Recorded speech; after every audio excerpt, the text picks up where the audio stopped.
Eita is a sad gooning addict who doesn't want a girlfriend because he doesn't believe in love. However, everything changes when the most popular girl in school blackmails him to be her fake boyfriend. But he ends up rizzing her up so he can crack her. But before this, the only girl Eita had in his life was his childhood friend named Chiwa, who was so flat and ugly. She might as well be a boy. One day after dinner, Chiwa reminds Eita about the hot transfer student in his class and asks if he has any interest in her. However, Eita makes it clear that he's only interested in academics, which secretly makes Chiwa happy. The next day in school, Eita discusses with his friend when the hottest girl in class, Masuzu, walks in and causes everyone to stare, except Eita, who ignores her existence like your father ignores yours. Later, the teacher announces that their seats will be rearranged, so Eita ends up in a back seat. But to his surprise, Masuzu also sits next to him, causing the boys to curse how lucky Eita is. However, during all the periods, Eita barely pays any attention to the hottie of the class, which makes Masuzu curious about him. For the next couple of days, the gooners in class continue to stare jealously at Eita because he gets to sit near a goddess, but he rather stare at his books all day. Some of the boys even beg him to try swiping his V card, but Eita refuses because he's actually anti-love. However, one day, Masuzu walks up to Eita and suddenly asks if they can walk home together. Eita immediately freaks out because the only girl that asks for his company is from a hub pop-up ad, so he demands to know what Masuzu is after. To his surprise, Masuzu announces in front of the whole class that she likes Eita and wants him to pop her cherry. But when Masuzu's pleas become graphic, Eita quickly has no choice but to cave. Moments later, Eita and Masuzu walk home hand in hand and the students almost break their necks to see it. However, when they get out of sight, Eita cuts the act and demands to know why Masuzu would lie like that. At this, Masuzu cracks a sinister smile and decides to come clean. She laments that she's only been at their school for 2 months, and she's already received 58 confessions from losers who probably stay up at night watching anime recaps. When Eita asks why she doesn't just date some Giga Chad instead, Masuzu reveals that just like Eita, she doesn't believe in love and wants no part in it. At this, Eita realizes she's only pretending to like him, so the other boys would think she's taken and leave her alone, but he refuses to get caught up in her scheme. Suddenly, Masuzu pulls out Eita's old diary, and he starts to panic, because it's the only thing darker than his browser history. Eita tries to grab the book from Masuzu, but she reveals that she already made copies of every single page, and threatens to accidentally leak them if he doesn't cooperate. Eita falls to his knees, and with no other choice, he agrees to be Masuzu's fake boyfriend, and they walk home together. However, Eita knows that his problems are only just beginning, as there's one girl even crazier than this chick. Afterwards, as they head home, Chiwa catches up with Eita and Masuzu holding hands like real lovers, and screams out her lungs, surprising Masuzu, who then asks Eita who the screaming mushroom is. Chiwa then introduces herself as Eita's ride or die, and turns to ask Eita why he got a girlfriend without her permission. Before Eita finds his voice, Masuzu asks Chiwa why her permission is needed, and Chiwa explains that she knows everything about him, including his embarrassing secrets. Hearing this, Masuzu announces that she'll be dating Eita, and as they take their leave, Chiwa feels betrayed. Later that day, Eita spots Chiwa taking out her frustration on an invisible enemy, and reminds her that it's dangerous for her health, but Chiwa says she was only barred from fighting in matches, and adds that she'll get a cool boyfriend soon. The next day, Kaoru, Eita's friend, comments on how he went from thrash-talking love to dating the hottest girl in school, and adds that Chiwa has been acting crazy all day. He then advises Eita to sort things out with Chiwa before moving on to dating Masuzu. Later, while Eita and Masuzu head back home, Eita tries to ask her a question, but she shuts him down and says she knows that he wanted to ask if he could tell Chiwa that their relationship is fake. She then points out that he's feeling responsible for Chiwa's awkward behavior, but when Eita states that he'll make sure she keeps it secret, Masuzu refuses, saying it'll ruin their acting. Afterwards, Eita reveals that Chiwa's aim is to become popular, so Masuzu asks Eita if Chiwa is crushing on anyone. When he says she isn't, Masuzu asks him to set up a meeting with Chiwa the next day. The next day, Eita drags Chiwa to a club room, where Masuzu tries to get Chiwa to join her club since she's having trouble becoming popular with guys. Chiwa then asks why she's concerned, and Masuzu reveals that she's got the school boys wrapped around her little finger. While Chiwa marvels at this, Masuzu explains that she owes her popularity to a notebook. Just then, she brings out Eita's book, and as he tries to snatch it from her, Chiwa drags him back. Masuzu reveals that the book is full of memories about her first love, and adds that it's the holy grail of seduction. Seeing Chiwa's interest rise, Ma Suzu adds that the club conducts experiments on making people popular, to fulfill her first love's last wish before he mysteriously vanished at the milk store. So she begs Chiwa to join the club, and adds that only she and Eita will be members if she doesn't join up. Upon hearing this, Chiwa jumps on the offer, but when Eita tries to warn her, she berates him for wanting to be alone with Ma Suzu. Afterwards, Eita points out that they need permission to form a club, but Ma Suzu reveals that she managed to sweet-talk the former T-Club's moderator into helping them form the club. Later at the club, Ma Suzu suggests that Chiwa find a guy to seduce, so Eita asks her if she's crushing on any guy in school. After a while, Chiwa points out that she's into Sakata, a hottie on the basketball team, who the girls won't stop chirping about. Initially, Ma Suzu says it's not a good idea, but she suddenly switches when she remembers that Sakata's brother is in her class, and would make it easier to get Sakata's attention. When Eita points out that Chiwa doesn't look excited about the idea, Ma Suzu suddenly picks up his notebook and starts reading a weird entry about his guitar. Listening to this makes Eita cringe, but Ma Suzu finishes her reading and states that guys who play the guitar do so to become popular. Chiwa then reminds her that she can't play a guitar, but Ma Suzu picks up a guitar case and hands it to Chiwa, telling her to carry it around the school and act like a pro musician. When Chida points out that she doesn't know any Western music or artists, Ma Suzu tells her to just adopt a random name from Spotify and pretend she's been a fan since birth. After this, they decide to perfect their seduction plans. The next day in class, while Eita's eyes watch the door like a security cam, Chiwa abruptly shows up with her guitar box and waves at Eita, who then asks if she's got another gig. Suddenly, some girls approach her to ask if she plays in a band, but Chiwa says she busks at the station sometimes.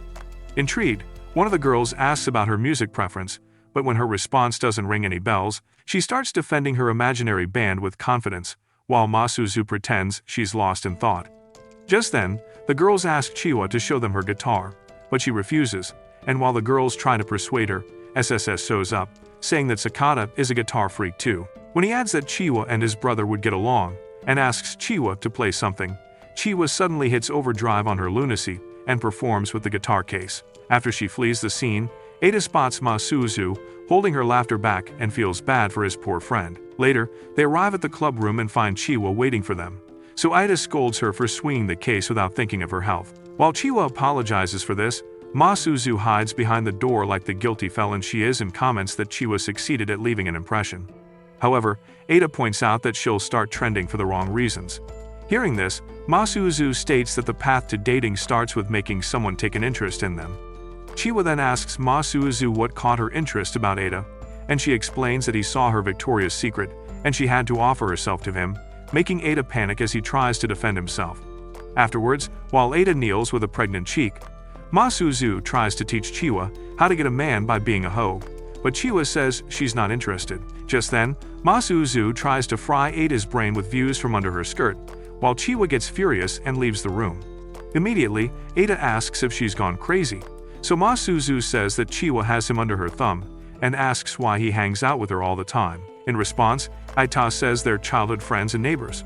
When Ma Suzu says that she thought Chiwa would leave the club after the spectacle in the class, Eita says that Chiwa can't leave the club until she achieves her goal. In addition to this, he narrates how she used to be the star of the kendo team, but got into an accident and couldn't participate anymore.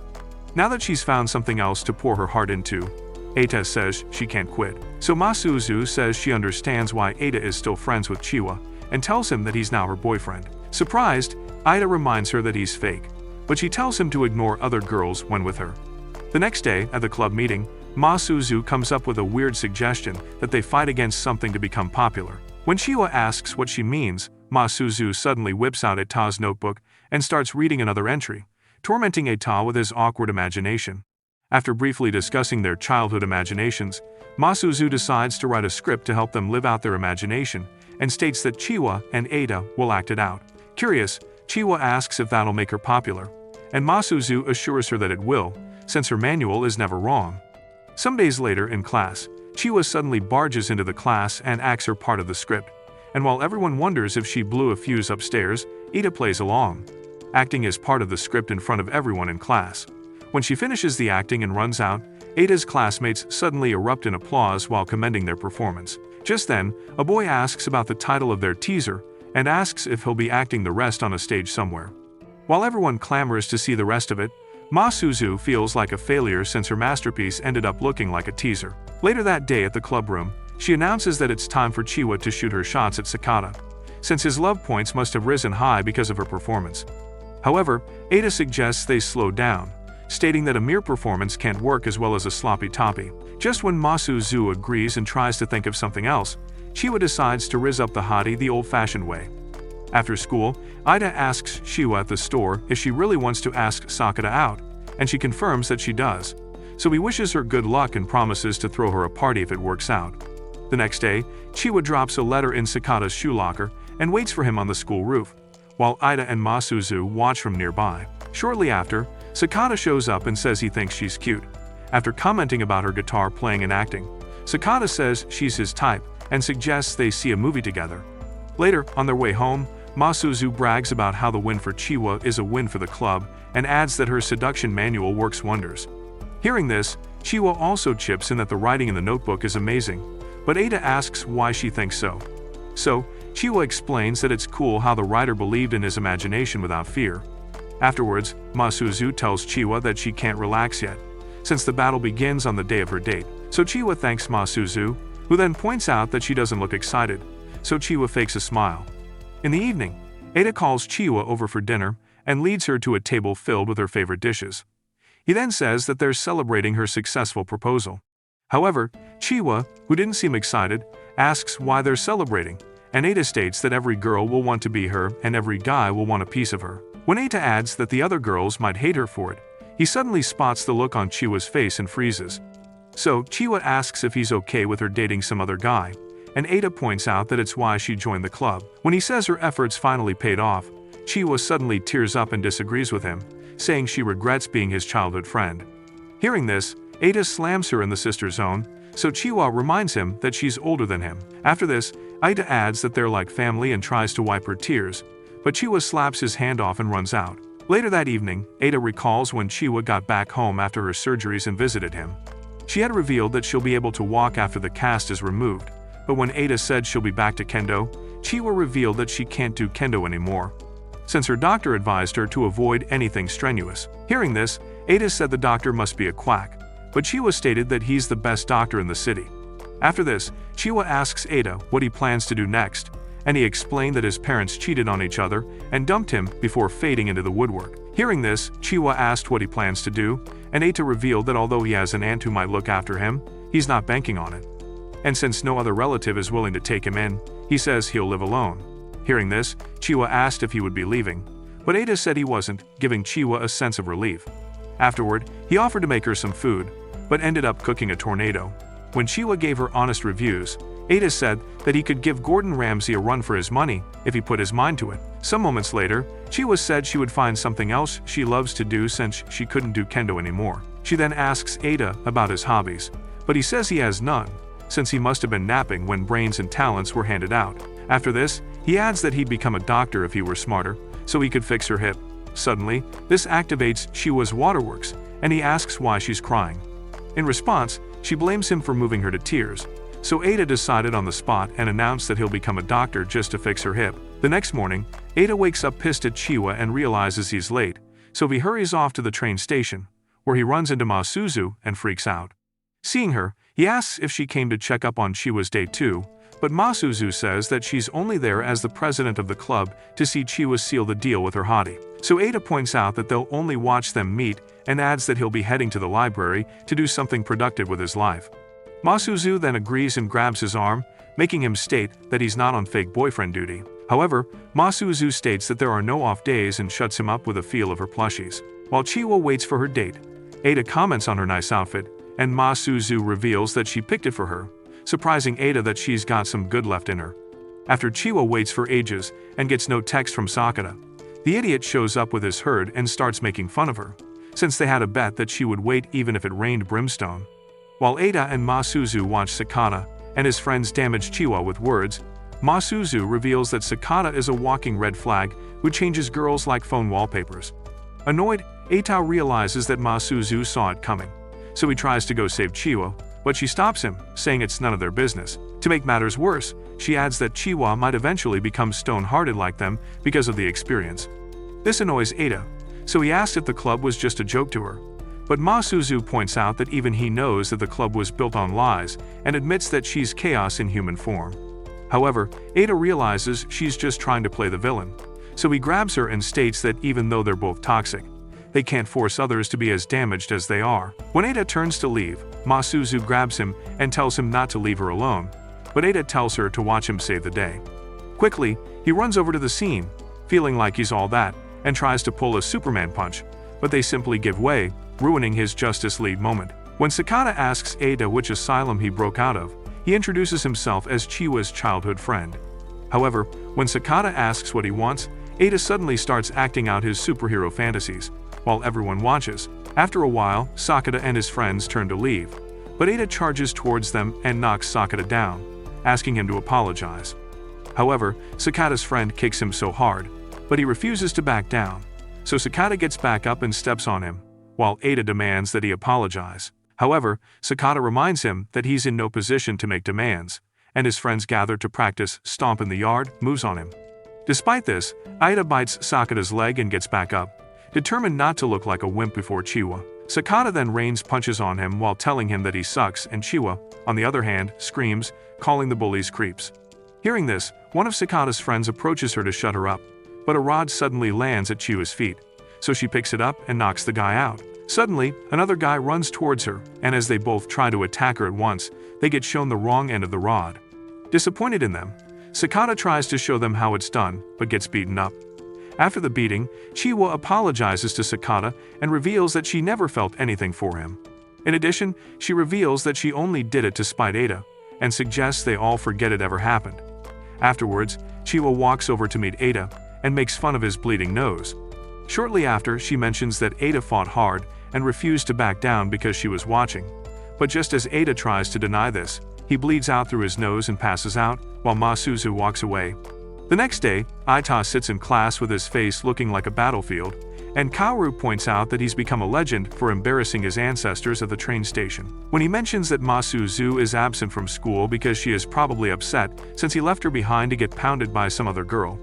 In response, Aita denies this and flashes back to the moment Masuzu warned him not to even look at other girls when he's with her. After school, while Ada tries to find his way to Masuzu's house with a hand-drawn map, Masuzu pops out of nowhere and scares him to bits with her chest cannons. Shocked, Ada breaks away and thanks her for helping Chiwa with the rod the previous day.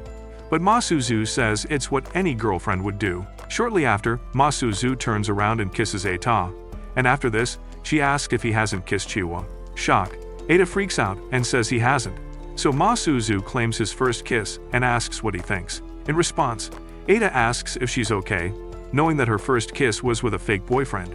But Masuzu says she was acting and asks him to wash his lips with mud water. The next morning, Ada heads to his bathroom and finds Chiwa there, so they both freak out.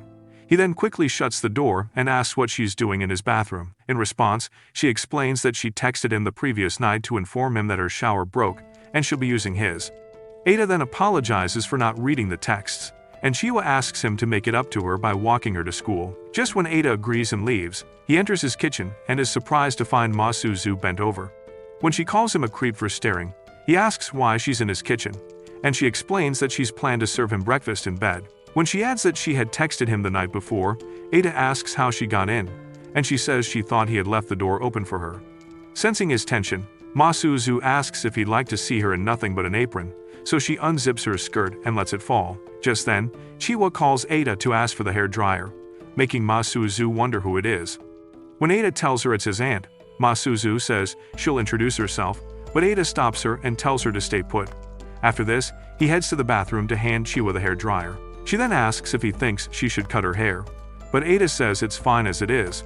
Sometime later, Ada finds a love letter in his shoe locker, and on opening it, he realizes it's an anonymous letter from someone who claims to love him and wants to restore their old connection. Later in the club room, Chiwa notices Ada ogling her, so she asks if he's trying to see through her clothes, but Ada denies it. So, Chiwa asks about Masuzu, wondering if she died or went missing, but Ada states that she has some business to take care of. Relieved, Chiwa says they've got some time alone, and moves her chair close to lean on Ada, who then asks what she's up to. In response, Chiwa says it's a club activity and explains that she's practicing what she'd do if she had a boyfriend. Suddenly, Ma-Su-Zu arrives and slams Chiwa's head into the table. Shocked, Ada jumps from his chair and says she's crazy, while Ma-Su-Zu pretends she can't see Chiwa and asks if she's dead or missing. Immediately, Chiwa gets up and screams at Ma-Su-Zu, who then accuses her of trying to seduce Ada with her grapefruits. In her defense, Chiwa says it's a club activity, and while they argue, Ma-Su-Zu brings up the matter of some hall monitors who hate the club and suggests they take down the hall monitors.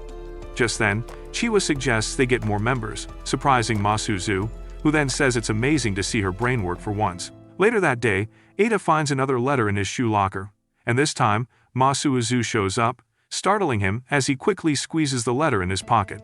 A few moments later, while they sit and drink at a park, Ma-Su-Zu asks Ada if he's hiding things from her. Surprised, Ada asks why she asks, and Ma-Su-Zu accuses him of watching Chiwa in the clubroom. In response, Ada says it's not what she thinks, but Ma-Su-Zu leans in to remind him of her warning. When Ada refuses to speak, she threatens to read his notes in front of everyone at school. However, since no one must find out about the love letters, Ada tells Ma-Su-Zu to do her worst. Just then, Ma-Su-Zu's little sister shows up and comments that Ada must be the strawman Ma-Su-Zu calls her boyfriend. When Ma-Su-Zu asks why she showed up, Mana reveals that their dad sent her to check on Ma-Su-Zu and adds that he seems pissed at her. While Mana speaks of putting in a good word for her with their dad, Ada sees Ma-Su-Zu scared for the first time and wonders why. Mana then says she'd like to have Ada as an exchange for her favor, surprising Ma-Su-Zu and Ada as she suddenly kisses him. When she's done with him, her driver suggests they leave, so Mana tells Ma-Su-Zu to think about her request. As she turns to leave, she introduces herself, making Ada realize that she's Ma-Su-Zu's sister. When she leaves, Ada asks Ma-Su-Zu why she's shaking, but she shuts him up, saying she doesn't want to be questioned about some things, just like him. Later, during swimming lessons, Ada asks Ma-Su-Zu why she isn't swimming, and she says that she doesn't like getting wet. So, Ada tries to keep her company by starting a conversation, but she suddenly gets up and says she's going for a swim. Suddenly, everyone focuses on her, and an idiot drowns from the shock. So as they all cheer her on, she steps into the pool and starts swimming in a spot. While everyone wonders if it's a new technique, Ma-Su-Zu drowns. A few moments later, Ada tries to wake her, but spots a teacher trying to revive the idiot who drowned first by mouth to mouth. Just then, he realizes he has to do something to save his girlfriend, and while everyone watches, he locks lips with her and brings her back to life. Sometime later, Ma-Su-Zu wakes and finds Ata by her bed, so she berates herself for drowning, but Ata assures her that it could have been anyone. After this, Ma-Su-Zu apologizes for acting weird and reveals that his kiss with Mana bothered her so much. Ada then tells her not to worry about it anymore, since he overrode it. When Ma-Su-Zu figures out what he means, she blushes, while Ata tries to explain that Mana's kiss doesn't mean anything. Meanwhile, somewhere else, Chiwa reads people's comments about Ida's life-giving kiss at the pool, so she runs home in the rain, feeling sad. The following day, Chiwa's mom shows up at Ada's house to tell him that Chiwa is sick, and she has to go to work. Ada assures her that he'll look after her. Some minutes later, Chiwa wakes and finds Ada reading by her bedside. He then asks if she needs anything, and Chiwa requests a sponge bath. A few moments later, while Ada gives her a bath, Chiwa tells him to be gentle and adds that she's happy, since it's been a while since he visited her room.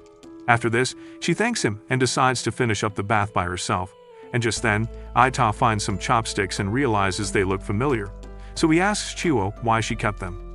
She had used the chopsticks the first time he cooked for her, so Chiwa explains that the memory will stay forever in her heart, even if he gets a girlfriend. On hearing this, Ada figures that Chiwa can't be the one sending him letters, since their connection doesn't need to be restored. Afterward, Chiwa asks Ada for a mouth-to-mouth too, and asks him to stay with her forever. However, he says she's breathing fine, and assures her that he's not leaving. The next morning, when Ata and Chiwa arrive at school, they run into Ma-Su-Zu, so he greets her, but Chiwa gets jealous and accuses him of flirting early in the morning. In response, Ma-Su-Zu calls Chiwa a homewrecker, and an argument ensues. Ignoring this, Ada checks his shoe locker and finds another letter. Shocked, he shuts the locker, surprising the ladies, who then ask if something was wrong, but he says it's all good. Later, when he reads the letter and discovers it's an invitation to the rooftop, he heads to the school roof and finds a girl named Hime waiting. Suddenly, she confesses her feelings for him using a game, but Ada states that they're meeting for the first time and they never had a connection. So, Hime explains that he's missing some memories from his past life and introduces herself. When Hime reveals their names in their past lives, Ada freaks out. Hime then hugs him tightly, but while Ada manages to break free and asks how she knows his name in his fantasy world, Hime reveals that she was there at the train station where he got beaten like a war drum. While Ada wonders if she's suffering from 8th grade syndrome, Chiwa and Masuzu arrive, finding Hime in his arms. So they ask him who his new catch is. Quickly, Ada tells Hime that no one can know about their previous life, and as the ladies approach them, they ask Hime who she is, and she reveals that she's Ada's ex, shocking everyone but herself. On hearing this, Masuzu starts taking notes of Ada's crimes, and when Hime asks him who the ladies are, Chiwa introduces herself as Ada's childhood friend, while Masuzu introduces herself as his current girlfriend. Suddenly, Hime throws a tantrum, claiming that Masuzu is hers to hug alone. Some moments later, Ada arrived at the club room and was welcomed with a surprise hug from Hime. So he asks what she's doing there, and Hime reveals that she was bonding with her successor. Annoyed, Ada asks Masuzu what she's up to, and she says she's swapping notes with his ex. Just then, Masuzu narrates every gibberish Hime told her about their previous lives, and adds that she's considering inviting Hime to join the club. Suddenly, Chiwa pops out of nowhere, saying she has an objection, since Hime only wants Ada's candy stick and doesn't care about being popular. However, Masuzu points out that she's also on the table she's trying to smash. As a rite of entry to the club, Masuzu presents a notebook to Hime and tells her to describe the type of maiden she'd like to become in a poem. However, Chiwa says that's too easy and suggests they make her attempt a toast attack that'll make her popular. Shortly after, Chiwa acts out a scenario where she bumps into a cute guy as a ditz, and while they use Eita as the makeshift cute guy, Hime chokes on a cookie and passes out. Immediately, some hall monitors arrive and bust them. Later, when Hime comes to, she asks Ada about Masuzu and Chiwa, but Ada states that they've been taken away by the hall monitors. He then takes the chance to ask why she's bent on making him her boyfriend, just because they were lovers in their previous lives. So, Hime narrates how she joined the school, hoping a new world would open to her, but to her dismay, her life remained as boring as usual until Ada's great beatdown incident at the train station. When Hime comments on how he almost ended up in a wheelchair while fighting for a girl, Ada says that he was just immature. Confused, Hime asks what he means, so he explains that he has outgrown all that stuff. However, Hime disagrees and says that nothing can sever their connection to their past lives.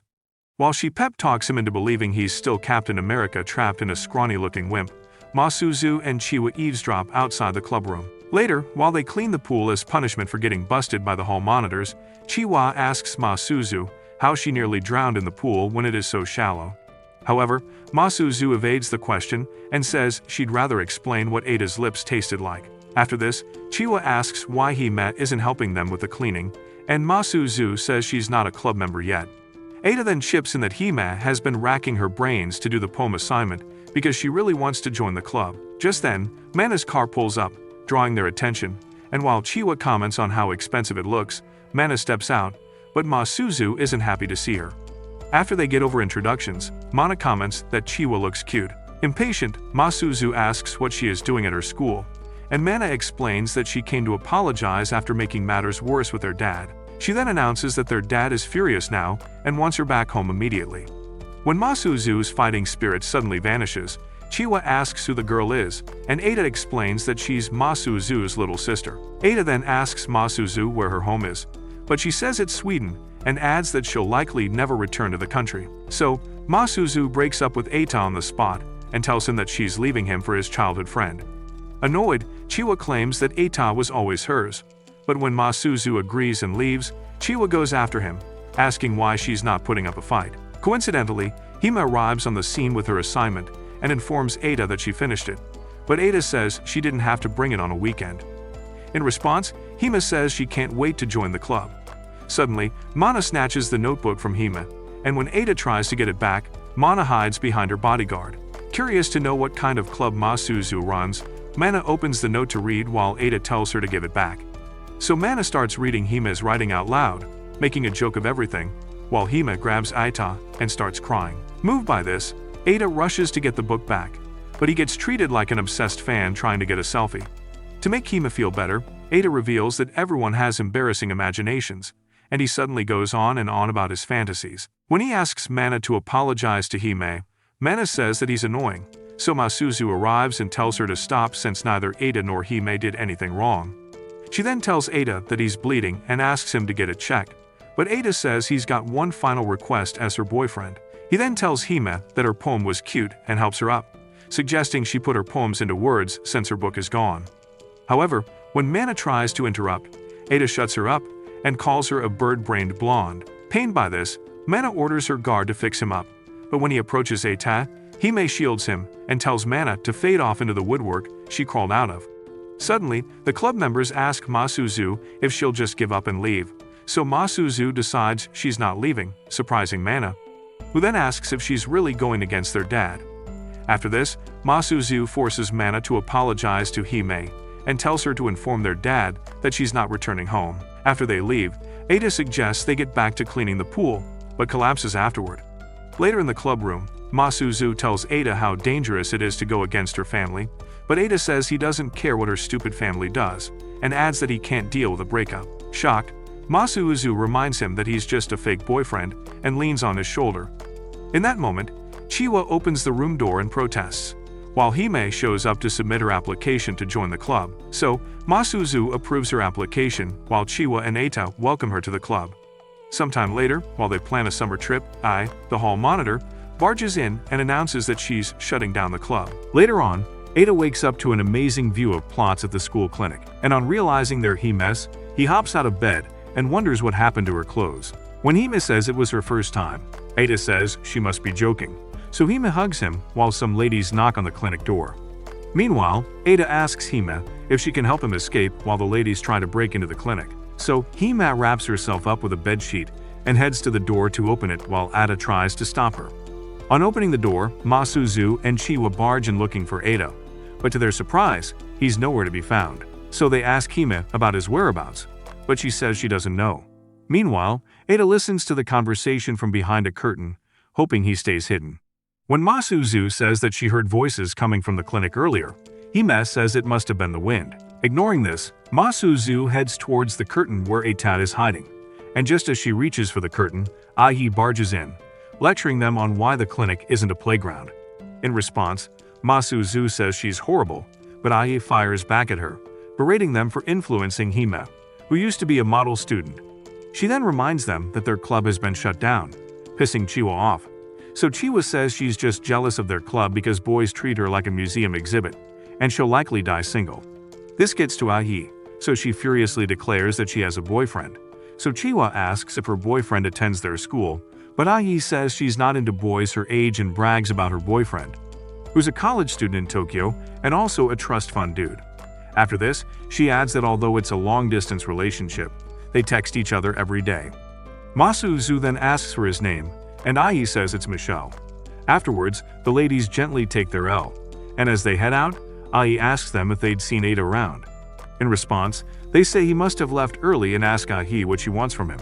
Startled, Ai asks why they think she needs anything from him and leaves the room. Ai had forced the club to shut down as she promised, and somehow, this makes Ada feel excited, since he now has less drama to deal with and can enjoy summer classes instead. However, on the first day of summer classes, he runs into Ai, who then asks why he's there.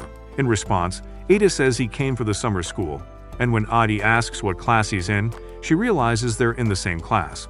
Suddenly, she screams in excitement, making everyone wonder if she needs some mental therapy. She then pretends to be pissed about being in the same class and asks why he's trying to be friends with her when they are sworn enemies, so she takes her leave to avoid getting infected with the club virus. After this, Kaoru shows up and reveals that he was once Ai's classmate back in elementary school. Later that day, Ada and Chiwa chat while having dinner, and she says she regrets skipping summer classes just because she won't get to spend time with Ada every day. After this, Chiwa asks Ada if he'd like to go to a fireworks event with her, but he says he can't because he needs to study. Later that night, Ida gets a voicemail from Masuzu telling him to meet her at a cafe alone if he wants his notebook back and threatening to make him go viral if he refuses. Some moments later, he arrives at the cafe panting while Masuzu lectures him about punctuality. When Ada says he had to run all the way, Masuzu berates him for being useless, surprising Ada, who then asks why she won't let him off the hook. In response, Masuzu says it's just two of them, so she's free to be as toxic as possible. She then accuses Ada of rubbing cheeks with Aji at summer school, and while he wonders how she knows, Masuzu tells him to dig up some dirty laundry on her. When Ada asks why, she says she needs it to get the club back and to keep the hall monitors on a leash. After this, she reveals that she did a little investigation and realizes that none of Ai's classmates are aware of her boyfriend's existence. Masuzu then points out that Ai probably came up with her imaginary boyfriend on the spot to save herself from embarrassment, so she asks Ada to dig up evidence to prove this. The next day, during lunch, Kaoru sits with Ada and comments on how the boys won't stop flocking around Ai. Meanwhile, Ada recalls how ticked off she looks and figures she probably has a boyfriend. Afterwards, Kaoru starts what seems like an ad campaign for Ai, asking Eita if he thinks she's cute, but Eita misses the cue and asks Kaoru if he's crushing on Ai. Annoyed, Kaoru states that Ai has someone she likes and runs out of the cafeteria to drag Ai over to the table. Kaoru then tries to get Aji to greet Ada, but she acts weird. So Kaoru reveals that they go way back and adds that Aji moved away in 5th grade and returned to town recently. After this, Ada asks Ai why she's glaring at him, but she says she has no reason to. At this point, Kaoru whispers in her ear, saying she'll stop helping her, so Ai apologizes. Kaoru then asks her to present her gift, so she unwraps a plate of packed food and tells Ada to enjoy. After looking closely to ensure there are no mines hidden in the plate, he tastes the meal and says it tastes good.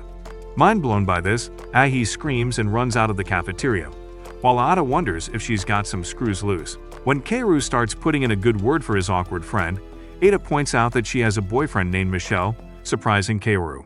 Later that day, Kaoru and Ai approach Ada to suggest they grab dinner together. Afterwards, while they chat at a diner, Ada points out that Ai has a thing for rules, since she goes everywhere in her uniform, but Kaoru interrupts and tells Ai to spill. Just as she's about to confess that Michelle isn't real, Chiwa shows up and asks Ai to complete her sentence. Surprised, Ada asks if she's stalking them, but she explains that she's on her way to a steakhouse with her parents when she saw them and stopped to say hi. When Chiwa starts interrogating Ai, Ada says that Ai can't lie about having a boyfriend. Surprised, Chiwa berates Ada for taking sides with the ops. However, Ada defends Ai and asks her if he's wrong, so she plays along, telling more lies about Michelle. Just then, Hime arrives and says she wants to hear more about Michelle, so Ai tells her lies so well and makes Hime designate her as a love master. Some days later, Ada and Masuzu meet up, and she asks him about his investigation. Ada then reports that Ai has a boyfriend, because she bragged about what she wears on dates with him and told their love story. Feeling skeptical, Masuzu says it's not valid proof, but Ada points out that she has trust issues. In response, Masuzu apologizes and says that after living as a fake for so long, she's lost her ability to trust people. However, Ada disagrees, stating that she won't be in the club with Chiwa and Hime if she really can't trust anyone. When he adds that she helps people get popular because she trusts them and tells her to start trusting herself, Masuzu rewards him with a kiss.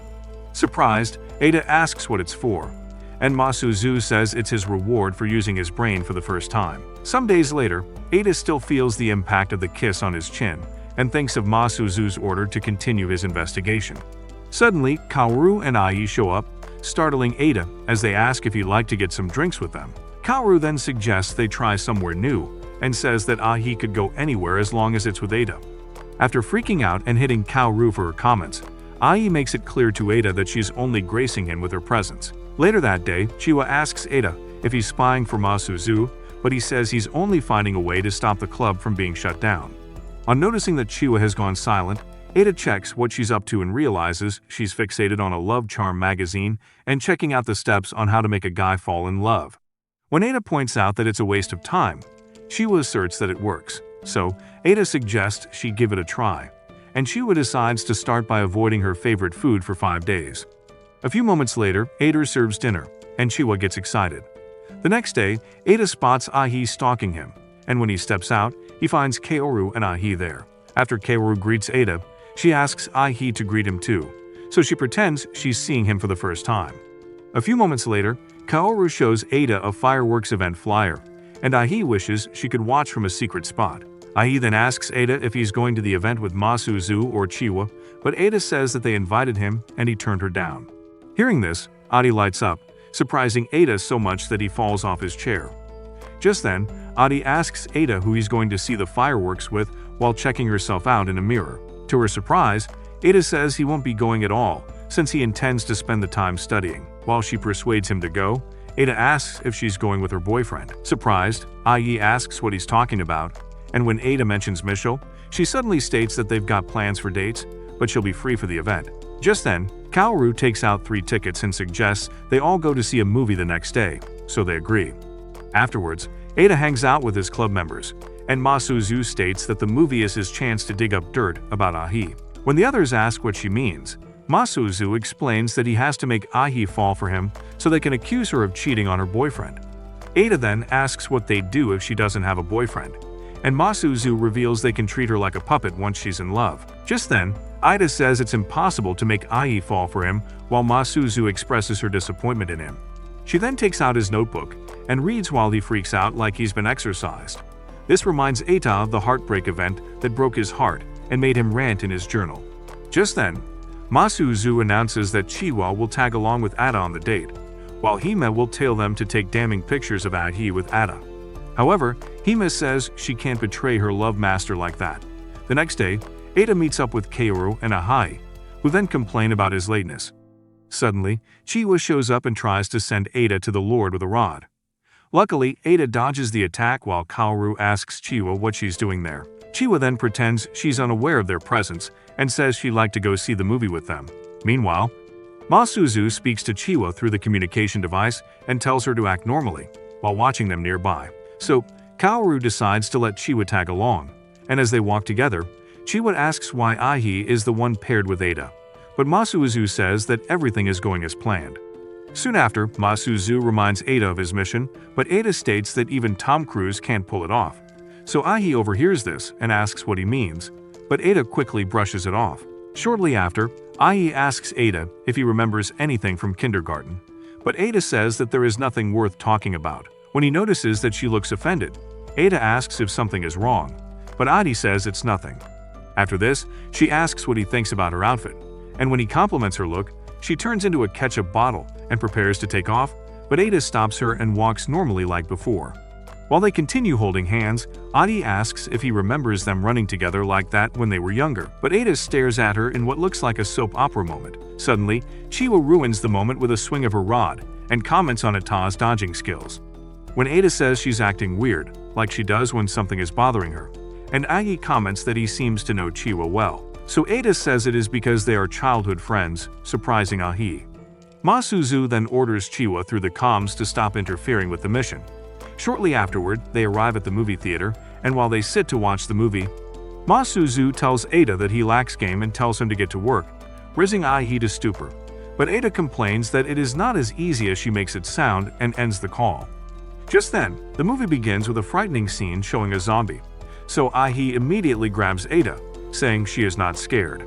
Not wanting to be left out, Chiwa grabs Ada's other hand and squeezes it tightly while accusing him of cheating. As the movie continues, the storyline strangely mirrors Ada's weird love triangle. When Ida stands up to support her favorite character in the film, Chiwa argues against her and supports a different character. Meanwhile, Ada sits there in frustration, wondering why the ladies won't get along. Suddenly, Ai begins to tear up. Ada notices and asks if something is wrong, but she ignores him. Masuzu then notifies the club members that the mission has failed since they can't take pictures in the dark. Sometime later, Ada finds a notebook left behind in class, so he picks it up and, flipping through, he realizes that the owner is obsessed with some guy. Suddenly, Ahi rushes back to the class, and when she finds the book with Ada, she says someone left it behind and offers to take it back to the owner. When she tries to snatch it from Ada, the book drops alongside some other books in his bag, so she quickly picks it up and bolts out of the class. Ada then realizes that she picked the wrong book and wonders what's up with her.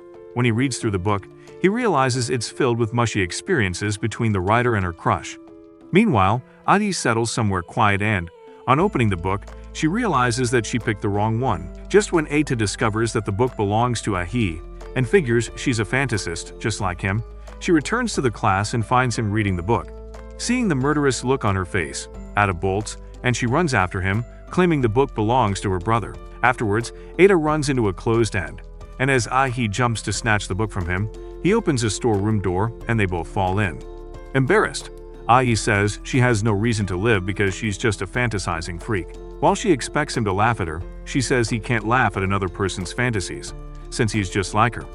To prove this, Ada starts acting out his fantasies, while Ahi watches him, surprised.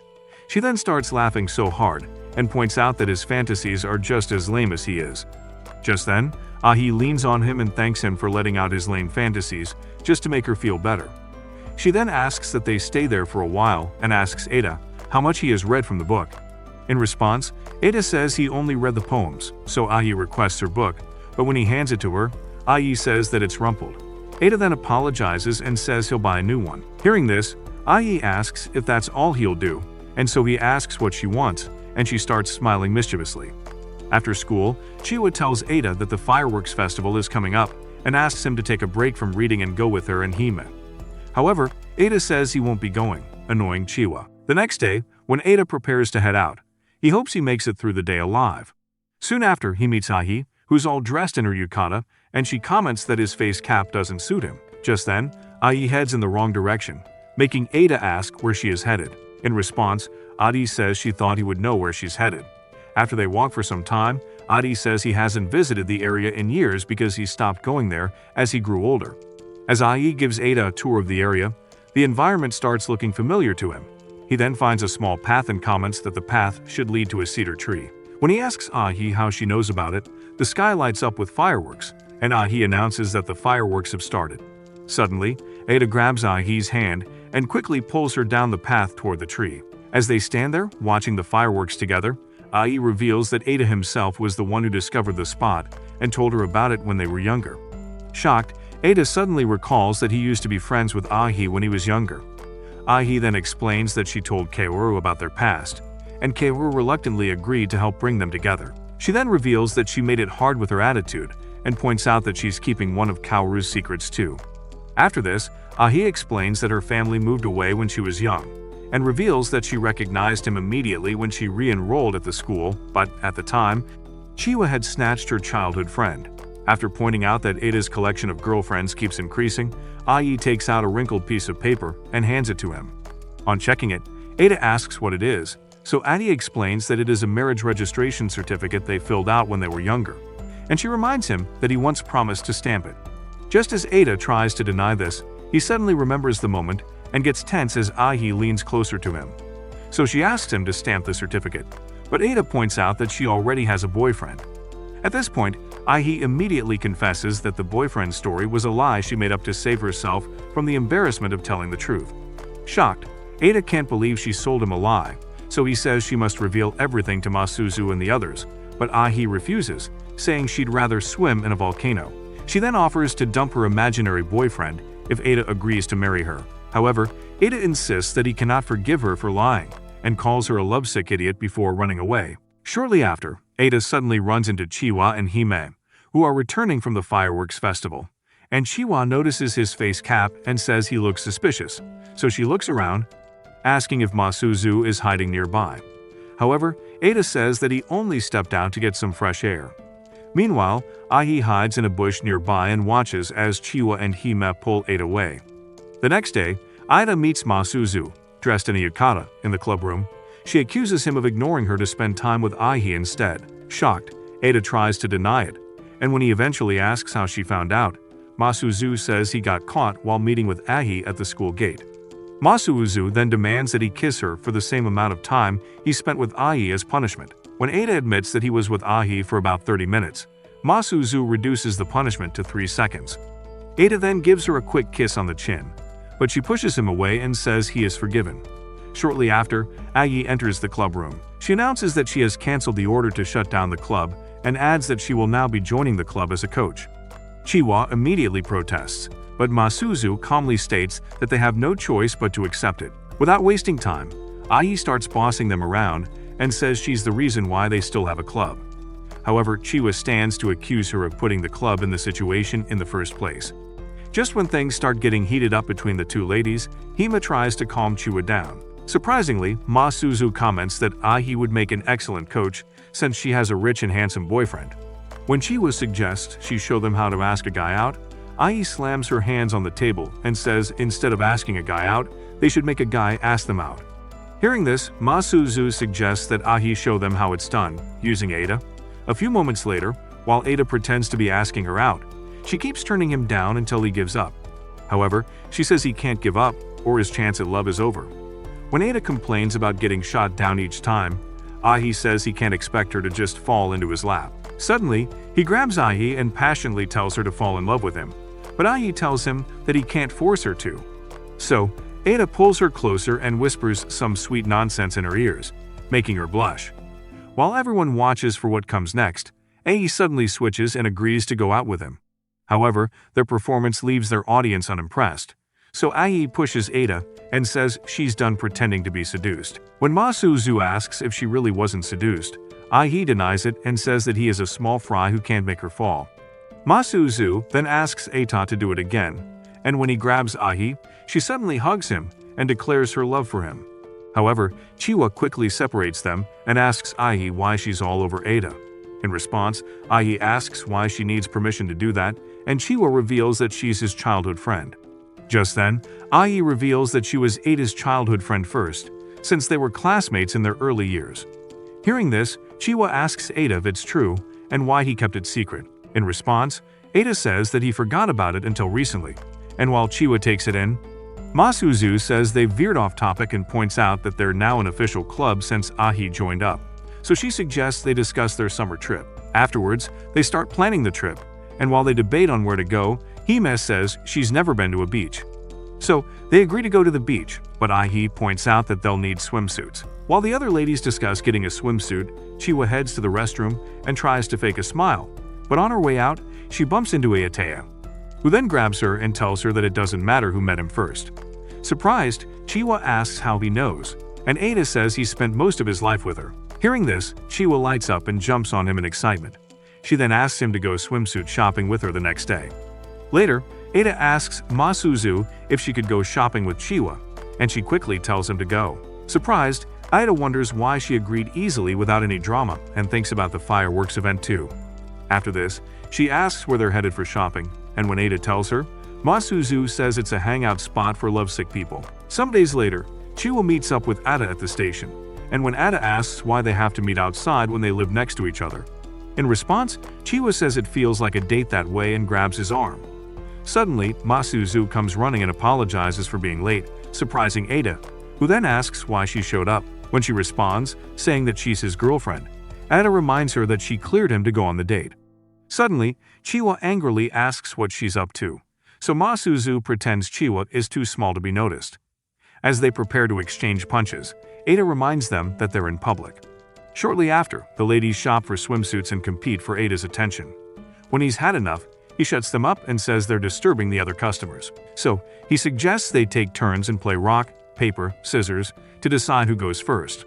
However, on their first trial, Ma Su-zhu hits Chiwa's head, and when they do it again, the ladies clash, using hangers as weapons. Ada then decides to check out their choice and suggests they both get changed. After they step into the changing rooms, Hime pulls Ada into another changing room and puts her airbags on him, before asking him to hold her and check her swimsuit. After struggling for a while, Ada pushes her back and says he can't see her swimsuit if he holds her close. When he checks out her outfit, his mind goes blank for a minute, making Hime wonder if the swimsuit looks strange, but Ada compliments her on it and rushes out. Just then, Ahi gets out of another dressing room and accuses him of secretly spending time with the other girls. So Ada quickly offers to help her choose swimsuits, too, so Ahi drags him away. So when Chiwa and Ma Su-zhu step out, they can't find Ada anywhere. Some moments later, Ahi suddenly appears in a wedding dress and asks Ada how she looks. Shocked, Ada asks why she is trying on a wedding dress instead of a swimsuit, and she starts talking about meeting his parents. Just then, the other ladies arrive, and Ma Su-zhu scolds Ada, calling him a failed boyfriend. However, when they notice Ahi in the wedding dress, they all exclaim in shock. Afterward, they all sit down to have drinks, and Ada explains that he will spend 20 minutes helping each of them choose their swimsuits. During the conversation, Chiwa suddenly points out that Ahi has a boyfriend, so Ma Su-zhu chips in that Ahi should show her swimsuit pictures to her boyfriend. Hearing this, Ahi forces a smile and plays along. While Ada helps the other ladies pick their swimsuits, Ahi stands alone and looks bored. So Ada notices her ruined mood and upset, and blames her for creating an imaginary boyfriend. When she realizes her mistake, Ada hands her a pamphlet where he has circled a swimsuit he thinks would look good on her. Excited, Ahi hugs him to thank him, but the other ladies show up and threaten to report everything to her boyfriend. On the way home, they run into Seiko, who then introduces herself as Ada's aunt and asks which one of the girls is Ada's girlfriend. Masuzu then steps forward and introduces herself, amusing Seiko, who then says she was not referring to his fake girlfriend. Facing Ada, Seiko then asks Ada which of the girls he loves.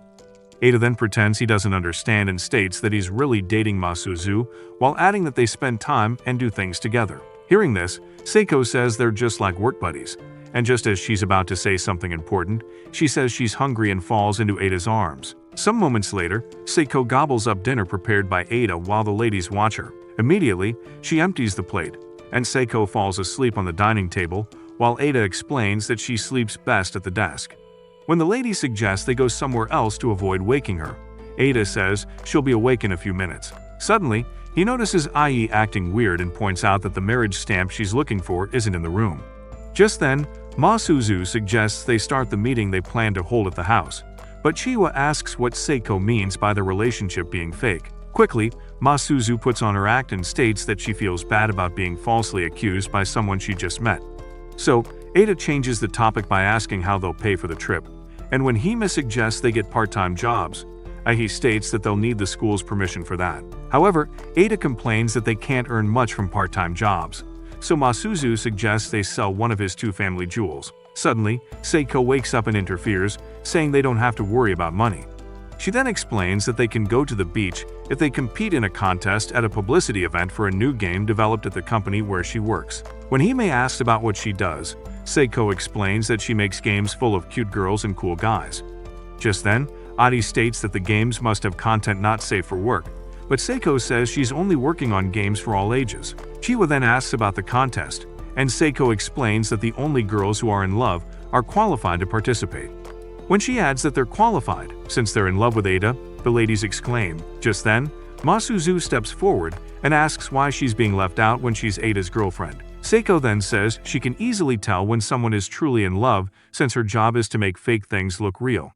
When Masuzu insists she's Ada's girl, Seiko suggests they test how much she loves him using an app on her phone. So Masuzu accepts the challenge, and the other ladies agree to participate too. Just then, Seiko asks the ladies a question from the app and asks them to respond one after the other. After the app processes the results, Seiko reveals that Ahi won the contest, making her freak out, pretending the results are wrong. While she rants about the results being wrong, she lets it slip that she loves Ada and quickly runs out of the room, feeling embarrassed. After this, Seiko reveals that Chiwa came second, and Hime came third. Before she finishes, Masuzu asks if she's last, and Seiko explains that her response is too perfect for a relationship of 3 months. Curious, Masuzu asks Seiko if she means she can't fall in love, and she responds, telling Masuzu to participate in the contest, and promises to acknowledge her as Ada's girlfriend if she wins. When the other ladies ask to get involved too, Seiko announces that the winner will get to marry Ada. Sometime later, while Ada is preparing a meal for Seiko, she shows up and commends him for cooking. After wondering how his useless parents managed to have a good son, Seiko gets a drink and asks Ada if he plans to turn his life into a harem or a battlefield. In response, Ada refuses both options, but Seiko ignores this and advises him to learn to fight or come up with a good plan to deal with his collection of girls. So, Ada thanks her but states that he's not building a harem. When Seiko tells him to choose one girl and stick to her, Ida responds, saying he already has Masuzu. However, Seiko tells him to be realistic and points out that Masuzu has probably never told him how she truly feels. While she asks him what he likes about her, Ada realizes from his own responses that he's just after her looks. Just then, he receives a text from Masuzu asking him to meet her for a date at the park, so he quickly leaves to avoid landing in a hospital. Afterwards, Ada arrives at the park and sees Masuzu enjoying a drink alone. So he asks if the drink is her dinner, but Masuzu says she does not like eating and blames love-struck idiots for her predicament, since they spend their lives going out to eat together. Ada then comments that having a drink for dinner is unhealthy, making Masuzu wonder why girls are interested in boring dudes like him. Afterward, Masuzu asks Ada about Seiko, and Ada describes her as someone who sees everything in terms of games. Masuzu then says that she must be losing her touch if Seiko could easily see that their relationship is fake. When Ada asks if she's upset, Masuzu explains that she has always been good at deceiving adults by pretending to be a perfect girl and admits that she was surprised when Seiko wasn't fooled by her act. Masuzu then notices Ada looking sad and tells him that he has nothing to worry about if their secret relationship is exposed. Ada says he thought he was also good at acting, and adds that he'll be happy to break up with her if she hands him his notebook. However, Masuzu refuses and decides to win the contest and make everyone acknowledge her as Ada's real girlfriend. The next day, while Ada hangs out with Kaoru and Ai, Kaoru reveals that many boys at school are jealous of Ada because of his harem. Ada then asks Kaoru if he's jealous too, and Kaoru says he is. Later, at the library, Ai reminds Kaoru to send her messages during the summer trip, surprising Ada, who then asks if they communicate all the time. In response, Kaoru explains that he's only acting as Ai's imaginary boyfriend. Later that night, Ada gets multiple texts from Hime asking if she should bring ridiculous things for the trip. After this, he steps out, and Chiwa calls out to him from her window. After showing how excited she is about the trip, she says that she has always suspected something strange about his relationship with Masuzu, and adds that she will win the contest and save him from Masuzu's spell. Just then, Chiwa receives a call from Ai, so she quickly says goodnight and ends the conversation. Ada reflects that everyone seems to be getting along, except for Masuzu. On the day of the trip, Ada packs his bag and meets Chiwa, and together, they head to the station where they meet the others. Just then, Masuzu shows up alone and suggests they get going, so she grabs Ada and pulls him along. Later, when they get their tickets, Masuzu realizes she's sitting next to Aite and says that the gods are on her side. Afterward, on the train, she whispers to Aita, reminding him that they have to put on a show for their audience. So they start chatting like a couple on a honeymoon trip, while the other ladies talk about how fake and lame they sound. Finally, they arrive at the beach, and Masuzu announces that they'll be starting club activities right away. Shortly after, Chiwa takes Hime running, and they both dive into the water while Ada watches from the beach. However, when Masuzu says they can't get popular by doing that, Ada asks if she'll be going for a swim, but she threatens to get back at him if he keeps teasing her. Meanwhile, Ai shows Eita a heart-shaped shell she found and asks if he'd like to find more with her. But Eita says it's not as cute as she thinks, annoying Ai so badly that she runs off into the ocean. While Aida and Masuzu spend the time roasting each other under the umbrella, Masuzu spots other guys eyeing Masuzu, so he puts a towel on her head to mark his territory. Sensing this, Masuzu asks why he's acting like he caught the love virus, and Ada says they're still acting. Masuzu then states that the other ladies aren't even paying attention to them, while Ada says they're having fun. Afterwards, when they have lunch together, Masuzu asks Ada to prepare dessert and points to a melon on the beach, so they blindfold Ada and ask him to find the melon, while he listens to them for directions. So, Ada starts going in circles, wondering who to trust, and when he eventually decides to trust Masuzu, she directs him to walk towards her and dive right in to get the melon. Suddenly, he dives into Masuzu and grabs her chest handles instead. While he wonders why they feel so soft, Masuzu holds him tight and asks how her melons feel. But this pisses the other ladies off, so they brand Ada as a creep and make him kneel on the beach. Later, while they all cook dinner together, Ada changes some damaged bulbs while Ahi asks Masuzu if the boys stopped shooting their shots when she started dating Ada. In response, Masuzu confirms that they did.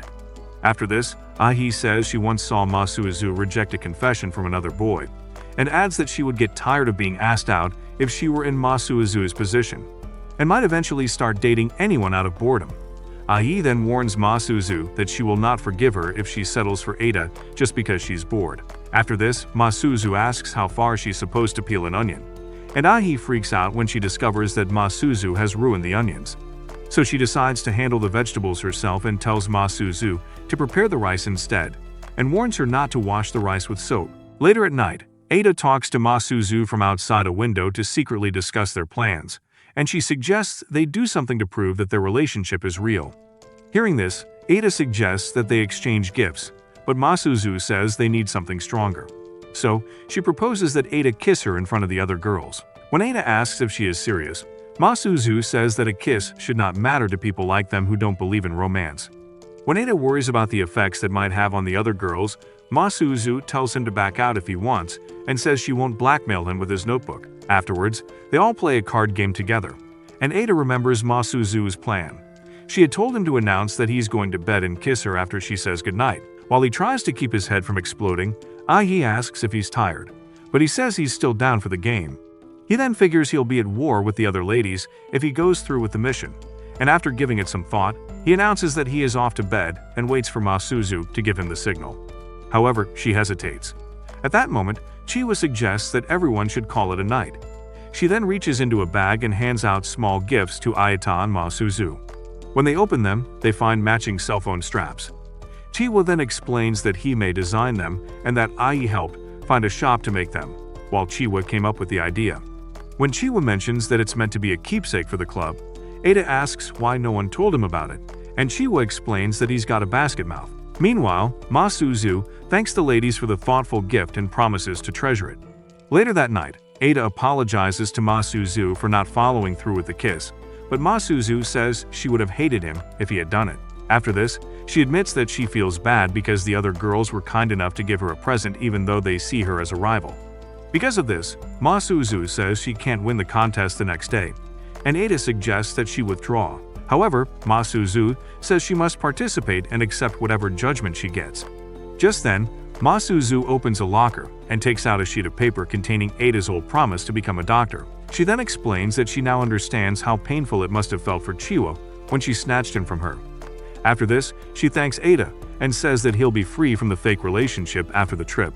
The next morning, while the others have breakfast and wonder what's up with Masuzu, since she's still sleeping. Some moments later, the other ladies leave for the event while Ada takes some food and knocks on Masuzu's door, but she tells him to leave her alone. So, Ada takes a walk and explores the resort, and he suddenly gets hit by a bicycle, which happens to be ridden by Mana. Somehow, he gets up and realizes that his hand is on Mana's rice cakes. On realizing this, Mana quickly gets up and calls him names, but Ada says he'll take them as compliments. When she asks why a dirt like him is at the resort, Ada says he's on a club trip. Surprised, Mana asks if Suzu is around too, and after he confirms that she is, they sit down to talk about her. When Ada points out that Mana sounds concerned about her sister, Mana denies it. After this, she reveals that Suzu was the jewel of the family since she always met her father's expectations until the pressure from her father drove her nuts.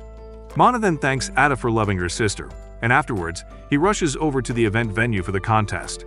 Meanwhile, at the event venue, the event begins with the host calling Chiwa to come on stage.